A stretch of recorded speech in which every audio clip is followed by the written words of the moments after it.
Сәлем достар, бүгін біз үй жұмысын істейміз. 19-шы беттегі 5 пен 6.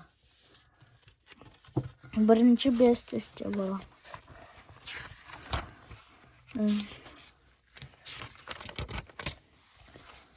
Бестен мына жақта фигуралардың периметрін және ауданын тап деп отыр. Біздің С-ді кесіндіміз 3 см, А-ды кесіндесі 3 см.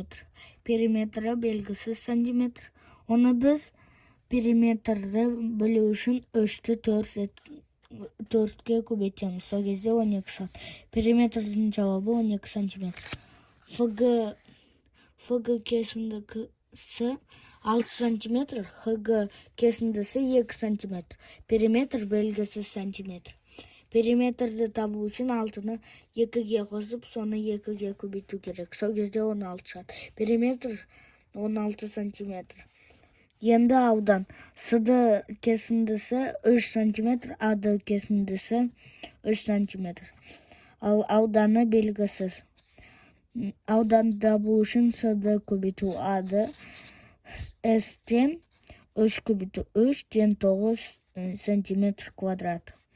Сонда біздің ауданның жауабы 9 сантиметр квадрат. ФГ кесіндісі 8 сантиметр, ХГ кесіндісі 2 сантиметр. Ауданы белгісіз. Аудан тен ФГ көбейту ХГ. Ауданның жауабын табу үшін 6-ға 2-ні көбейтіп, тағы да 6-ны 2-ге көбейтеміз, сол кезде 12 сантиметр квадрат шығады.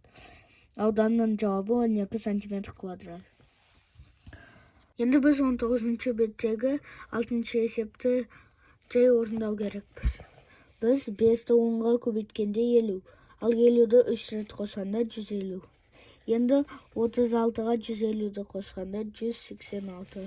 Содан кейін 459-ға 12-ні қосқанда 471, 471-ден 47-ні алғанда 424. 6-ға 3-ті қосқанда 9, 9-ға 4-ті көбейткенде 36, 36-дан 6-ны алғанда 30. Бағымыз аяқталды. Каналға тіркеліп қойыңыздар, сау болыңыздар.